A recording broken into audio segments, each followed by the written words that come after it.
지난 주간 중에 상암동에 있는 많은 퇴근하는 사람들이 제 등 뒤에서 하는 소리를 들었습니다. 그냥 친한 사람들끼리 퇴근하면서 하는 얘기가, 야, 알코올릭 대통령이 가더니 워커홀릭 대통령이 왔네? 그런 얘기를 하더라고요. 그래서 그냥 저도 같이 웃었습니다만 세상의 민심이라는 게 참 무섭습니다. 우리 동네 방송가에서 일하는 사람들 많죠.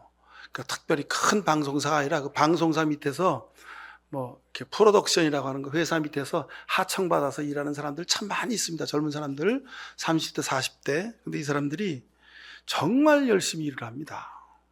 그 증거가 뭐냐면요, 빌딩이 있잖아요. 그럼 빌딩 1층에 상가들이 주로 많이 있어요. 근데 그 1층에 상가들 보면 한 집 건너서 한 집이 다 테이크아웃 커피 전문점입니다.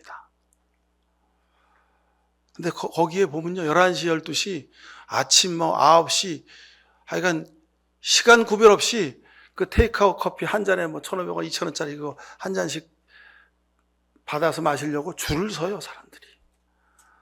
그래서 우리 상암동에는 한 집 건너 한 집마다 커피 전문점이 있습니다. 왜 그럴까요? 제가 증거라고 말씀드렸죠. 새벽 1시, 2시, 3시에 퇴근하는 게 보통입니다, 이 사람들. 근데 제가 물어보죠. 아니, 지금 퇴근하면 언제 출근하세요? 그랬더니, 아니, 9시에 출근해야죠. 그러더라고요. 그러니까 집에서 3시간, 많이 자면 4시간 자고 또 출근하는 거예요. 그러니 아침에 나와서 눈이 떠지겠어요. 그러니까 그냥 카페인으로 다시 각성을 해야지 하루가 또 가는 거죠. 힘이 들죠. 힘드니까 야, 당 떨어진다 하고 또 입에 달달한 걸 찾는 겁니다. 디카페인, 제로 슈거, 노날콘, 노담, 이 3가지는 건강을 위해서 우리가 꼭 챙겨야 하는 중요한 테마들이죠. 여러분, 건강이 최고입니다.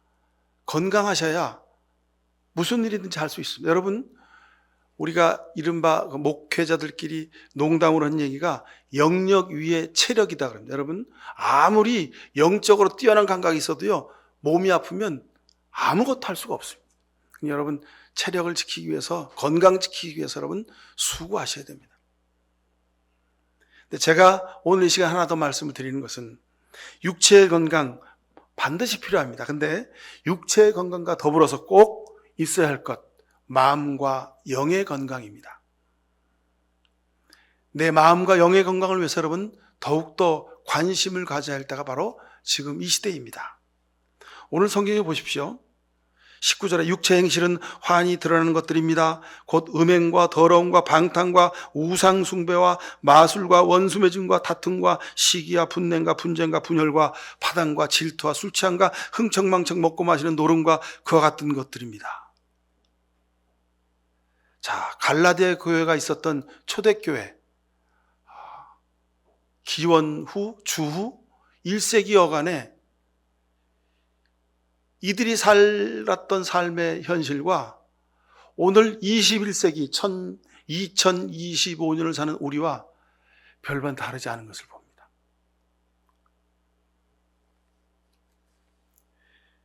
사람들이 전부 다 음행과 더러움과 방탕과 우상숭배와 마술과 원수매증과 다툼과 시기와 분냄, 분쟁과 분열, 이런 것들로 가득 차 있는 것이 오늘 우리가 사는 시대입니다. 그러니 이 시대를 살면서 우리의 마음과 영을 지키는 것 무엇보다도 중요합니다.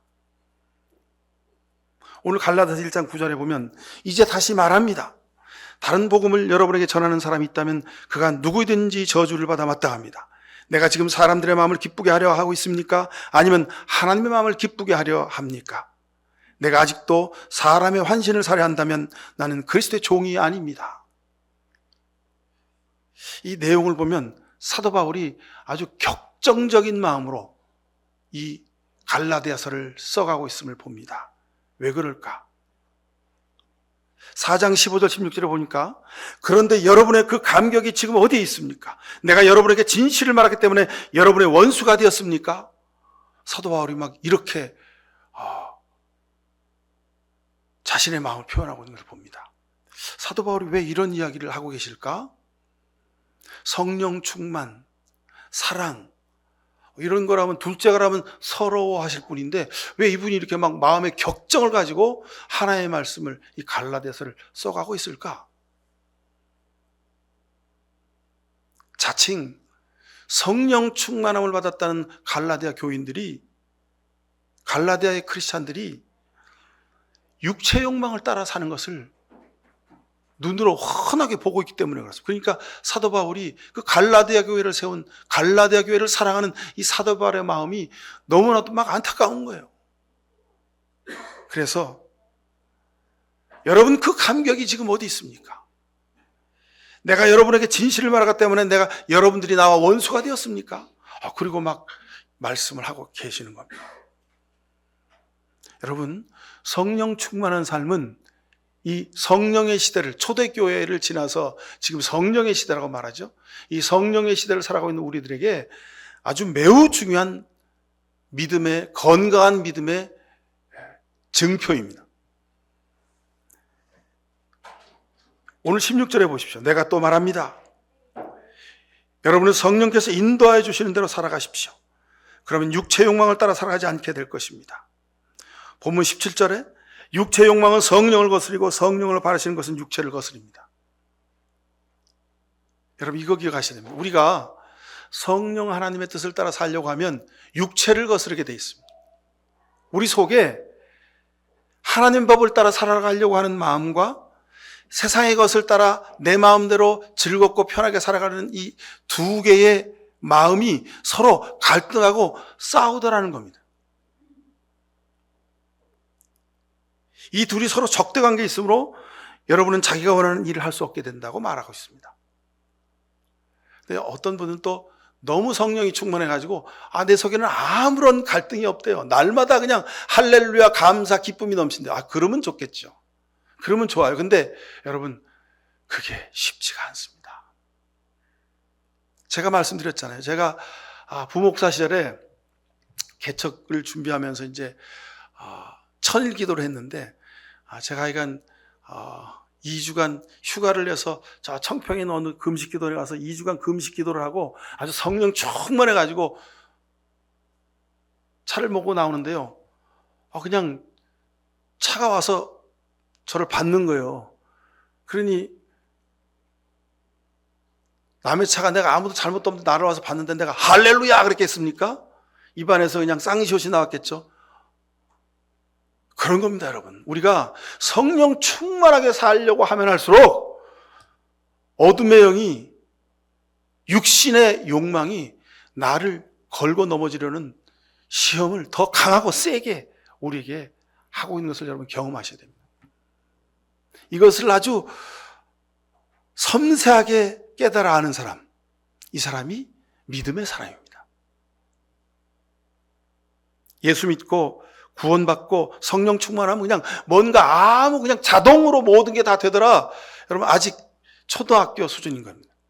여러분, 세상 살면서 우리가 말씀으로 사는 것이, 찬송하며 사는 것이, 하나님의 뜻 따라 성령의 인도함대로 사는 것이 얼마나 힘들고 어려운 것인지를 날마다 고백하며 살아가는 것, 이 사람이 성령 충만한 사람입니다. 그러니 여러분, 인정하십시오.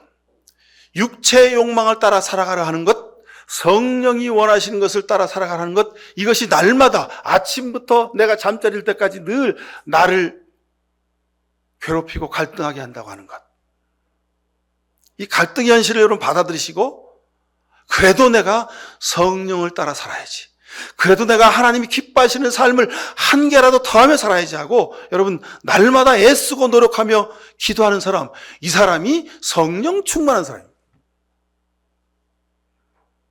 제가 한 걸음 더 나가 말씀드리면, 성령 충만하면 모든 것이 다 자동으로 그냥 되더라.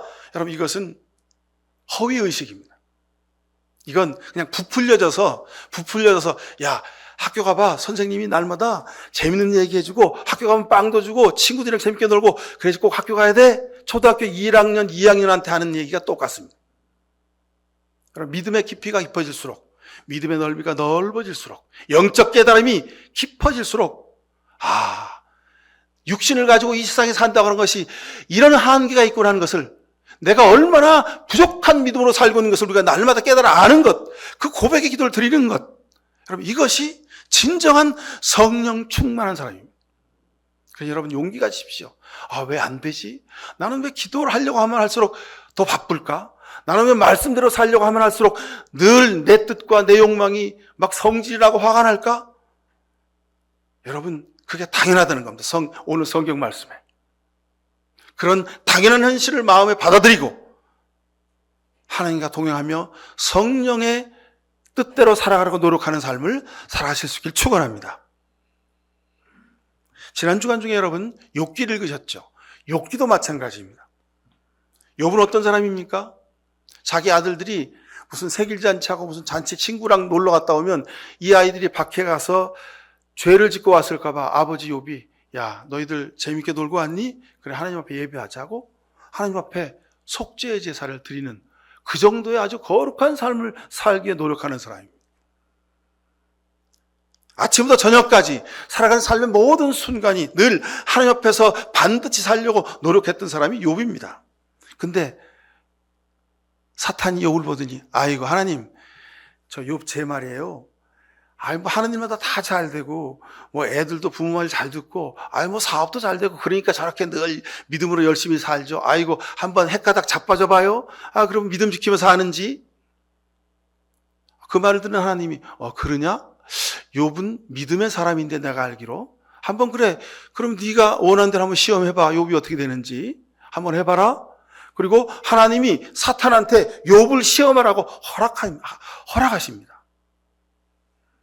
근데 이게 웬일입니까? 욥이 아주 그냥 너무 괴롭고 힘들어서 하나님 나를 차라리 데려가시지 왜 나를 이렇게 괴롭게 하시냐고 막 그렇게 절규하는 모습을 보면 너무도 안타깝습니다. 욥기 34장 21절에 그런 상황 가운데서도 참으로 하나님의 눈은 사람의 일거수일투족을 살피시며 그의 발걸음을 낱낱이 지켜보고 계신다고 고백하고 있는 것을 볼 수 있습니다. 여러분 걸어온 길과 앞으로 걸어갈 길, 그 삶에서 은혜를 깨달아 알게 하시고 또 소망으로 인내하게 하시는 것, 창조주 하나님이 우리를 지키시는 증거입니다. 살면서 여러분 순간순간마다 얼마나 힘든 일이 많습니까? 어디로 가야 할지, 앞으로 가야 할지, 돌아가야 할지, 오른쪽인지 왼쪽인지 알 수가 없을 때가 많이 있어요. 그때마다 그래도 우리가 선택하게 하셨고 오늘까지 길을 걸어오게 하셨습니다. 이거 하나님의 은혜가 아니면 불가능한 일이었습니다. 내가 선택할 수 없을 때, 내가 결정할 수 없을 때 선택하게 하셨고 결정하게 하셨습니다. 나는 이것이 100% 다 성공하고 형통하리라고 여겼지만 하나님이 하룻밤에 그 일을 뒤집어서 그 일이 실패하게도 하시고 자빠지게도 하셨습니다.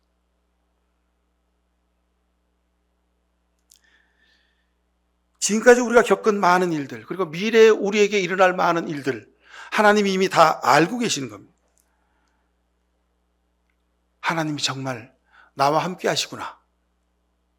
입마로의 하나님을 고백하는 사람, 이 사람이 성령 충만한 사람입니다.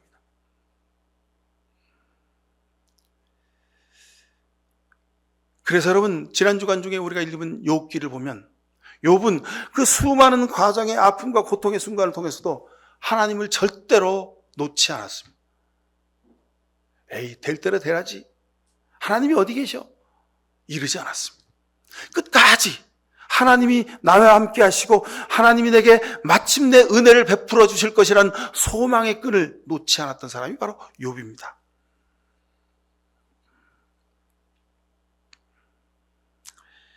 여러분 첫째로 진정으로 성령 충만한 사람이란 16절에 있는 말씀 그대로입니다. 성령께서 인도해 주시는 대로 살아가는 사람입니다. 성령께서 인도해 주신 대로 살아가는 삶, 이게 참 쉽지가 않습니다.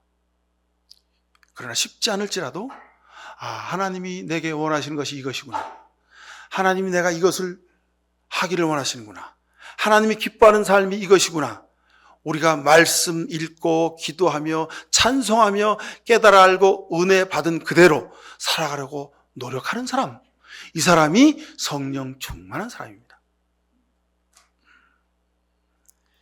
25절 26절에 이렇게 말씀하죠. 우리가 성령으로 삶을 얻었으니 우리는 성령이 인도해 주심을 따라 살아갑시다. 우리는 허영에 들뜨거나 서로 노역하거나 질투하거나 하지 않도록 합시다. 그랬습니다. 우리의 삶이 성령 하나님의 은혜로 되는 거랍니다. 여러분 이거 고백하셔야 됩니다. 내게 자녀 주신 것도, 내게 가정 주신 것도, 내게 일터를 주신 것도, 우리가 살아가는 이 사회와 국가와 민족이 여기까지 오게 하신 것도 전부 다 성령 하나님의 은혜로 된 것임을 감사하며 고백하는 사람, 이 사람이 성령 충만한 사람입니다. 사람들이 왜 허영에 들뜹니까? 십자가 바라보지 않고 세상 바라보니까 그런 겁니다. 내가 물질이 좀 있어. 내가 좀 배웠어. 내가 좀 권세가 있어. 내가 사람들한테 좀 인기가 있고 사람들이 나를 인정해주는 실력이 내가 좀 있어. 여러분, 거기에 자기 마음을 뺏기잖아요. 그러면 허영에 들뜨게 되는 겁니다. 내가 무슨 최고 높은 자리인데 내 마음대로 할 수 있지. 이러면 망하는 겁니다. 여러분, 혹시 회사에서 여러분 회사를 경영하는 높은 자리에 계십니까? 경영하는 자리에 계십니까? 아니면 밑에 부하 직원들이 많으십니까? 그럴수록 더 겸손하십시오. 내가 지금 이 자리에 있는 것은 내 아래에서 나를 위하여 수고하는 내 부하 직원들의 덕분이라는 것을 깨달아 하시고, 여러분 저들의 마음을 잘 살피는 그런 경영자, 그런 상급자, 그런 팀장님들 되실 수 있기를 간절히 바랍니다. 여러분 세상에서요, 우리가 그리스도인됨, 성령 충만함을 증거하는 비결은 여기서부터 시작하는 겁니다.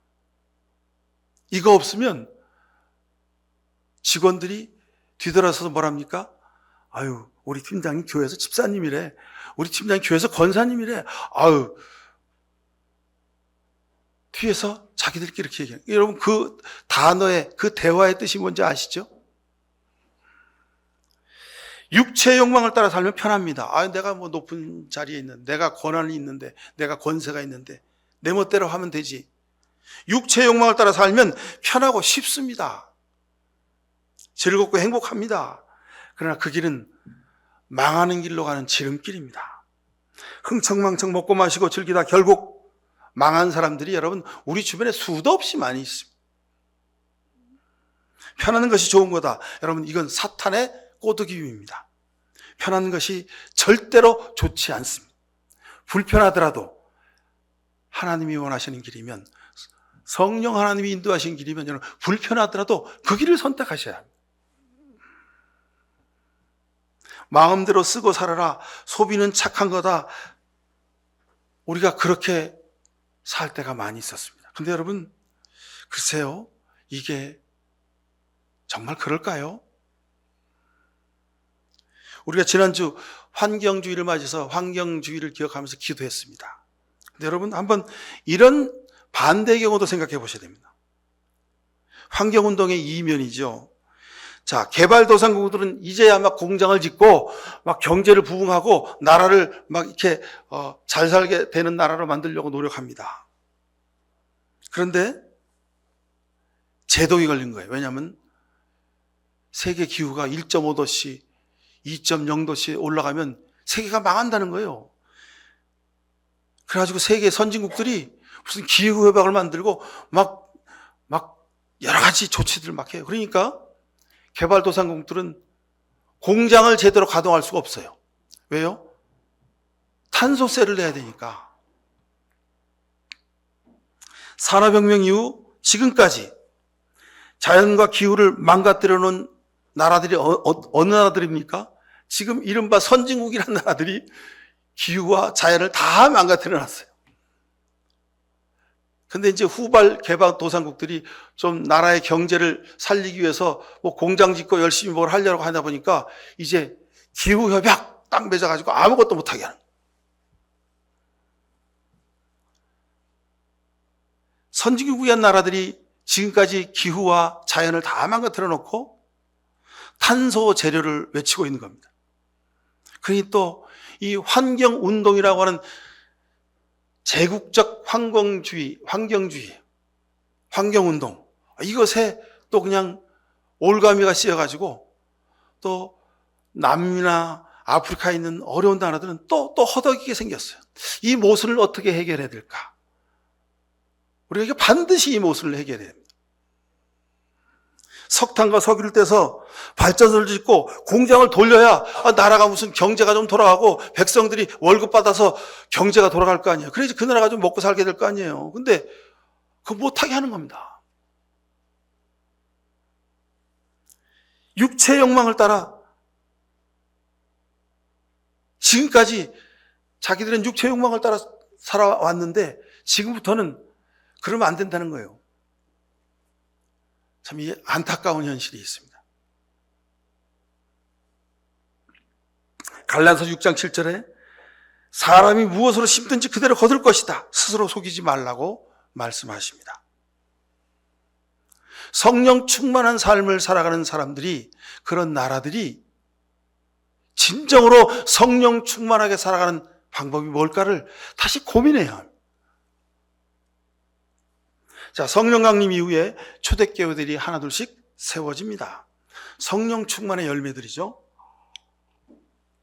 근데 갈라디아 교회라고 하는 교회, 고린도라고 하는 교회, 이런 교회들이요, 성령 충만한 성령의 은혜로 교회가 세워졌는데 막 교인들이 구름대처럼 모이는데 그 안에서 서로 시기하고 질투하고 편을 갈라서 나는 아볼로파, 나는 게바파, 나는 바울파, 막 이렇게 갈라가서 서로 싸우는 거예요. 막 그 사도 바울이 보니까 기도 안 찬 거예요.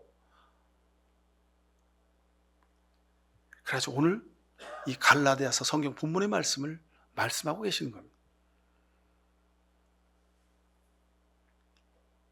여러분, 성령 충만의 최고의 은사는 약속을 지키는 겁니다. 성령 충만의 증거가 여러 가지가 있습니다. 근데 제가 그 말씀을 드리지 않겠습니다. 하여간 우리나라 교인들은 이상한 것을 배워서 성령 충만하면 이런 것들을 해야 된다고 말합니다. 근데 여러분, 성령 충만의 최고의 은사를 구하십시오. 그것은 하나님의 믿음의 약속을 지키는 사람들입니다.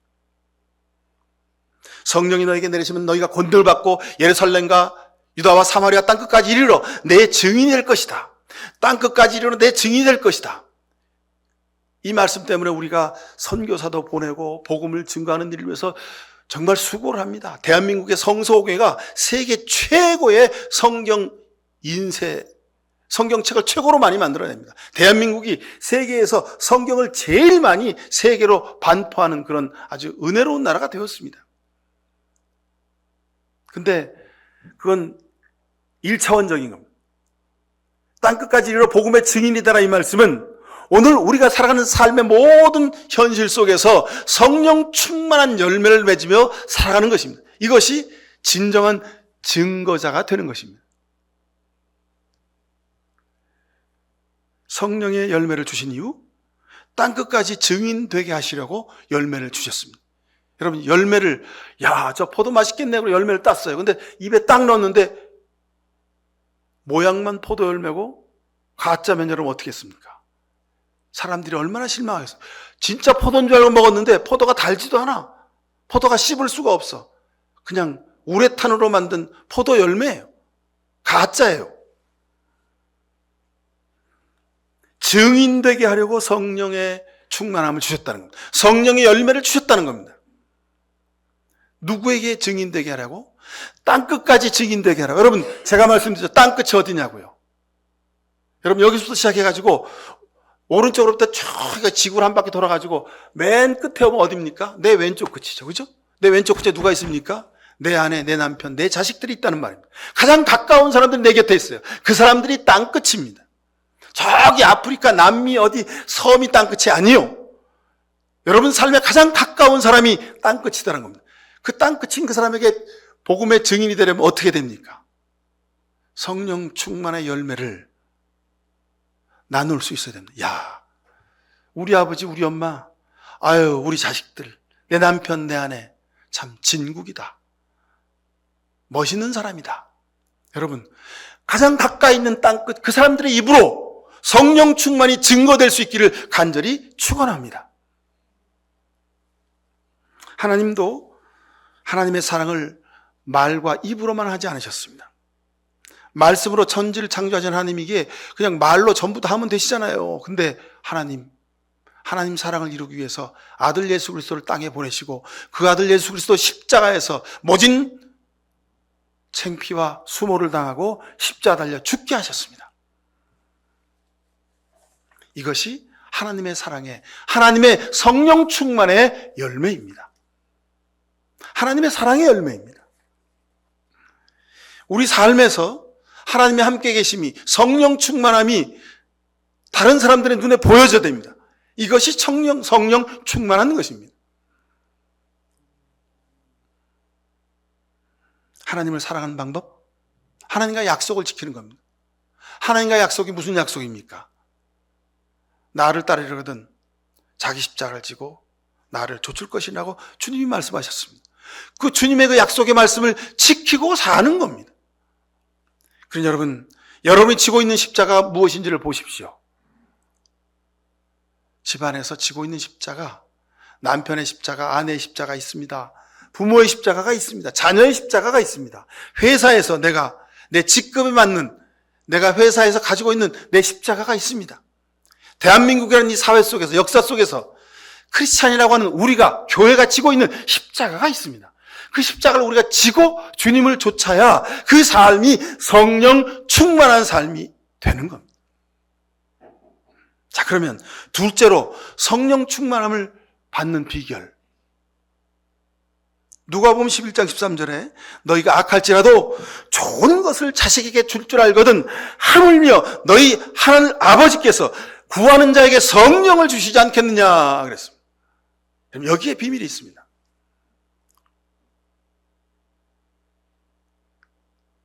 하나님이 아무리 악한 부모라도 자식한테 좋은 것을 줄 줄 아는데 하물며 너희가 좋은 것을, 성령을 구하는데 내가 너희에게 성령을 주지 않겠느냐? 뒤집어 얘기하면 반드시 주겠다는 거예요. 너희가 구하면 준다는 거예요. 어떻게? 하나님, 내가 구원받았는데 내 믿음이 아직 뜨뜻미지근합니다. 내가 세상에서 말씀대로 살기가 어렵습니다. 내가 사랑하며 살지 못합니다. 하나님 어찌하면 좋습니까? 하나님 나를 도와주십시오라고 하나님께 구하십시오. 그럼 하나님이 여러분을 도와주시겠다고 약속하고 계십니다.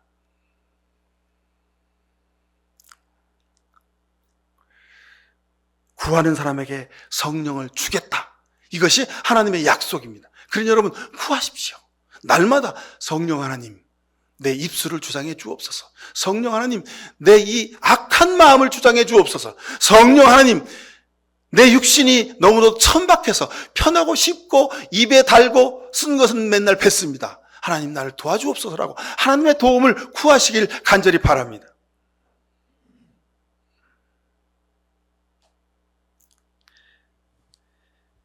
평범한 일상에서 날마다 감사를 여러분 발견하시기 바랍니다. 평범한 일상에서 날마다 기쁨을 발견하실 수 있길 바랍니다.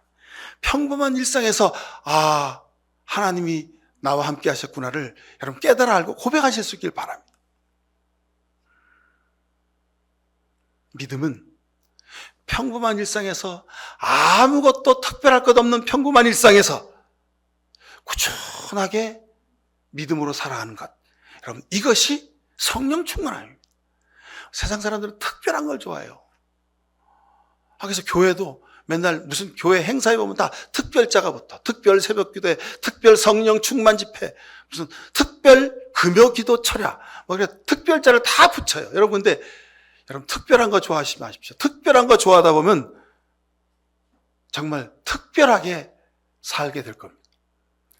평범한 것, 아무것도 자랑할 것이 없는 그냥 평범한 일상, 그 속에서 감사와 기쁨을 발견하실 수 있기를 축원합니다. 요한복음 7장 37절 이하에 목마른 사람은 다 내게로 와서 마셔라. 나를 믿는 사람은 성경에 이른 것과 같이 그 배에서 생수가 강처럼 흘러나올 것이다. 이 말씀은 저들이 받을 성령을 두고 하신 말씀이라 그랬습니다. 예수님이 요한복음 7장에서 우리에게 약속하셨습니다. 그 배에서 생수의 강이 흘러넘친다는 겁니다. 이 생수의 강은 은혜의 강물입니다. 성령 충만함의 강물입니다. 기쁨의 강물입니다. 인내함의 강물입니다. 늘 용서하고 낮아지고 섬기는 강물입니다. 여러분, 이거 내가 할 수 없어요. 근데 뭐라고 말씀하셨어요? 구하는 자에게 주시겠다고 하셨어요. 구하십시오. 그러면 여러분들이 성령 충만하게 살게 될 줄로 믿습니다. 이름 모르는 들풀도 먹이고 입히시는 하나님, 하늘 나는 새를 봐라, 들에 핀 꽃을 봐라. 예수님이 문학적 서사로, 예수님, 우리 예수님 노벨 문학상 타실 분이야. 기가 막혀. 예수님의 그 멋진 미사여구를 자랑하기 위해서 쓰여진 것이 아닙니다. 하늘 나는 새도, 들에 피는 꽃도, 이름 없이 꽃 피는 그 들풀도 먹이고 입히시는 하나님이 왜 구하는, 성령을 구하고 인내를 구하고 기쁨을 구하고 사랑을 구하는, 섬김을 구하는 여러분들에게 성령을 주시지 않겠느냐는 거예요.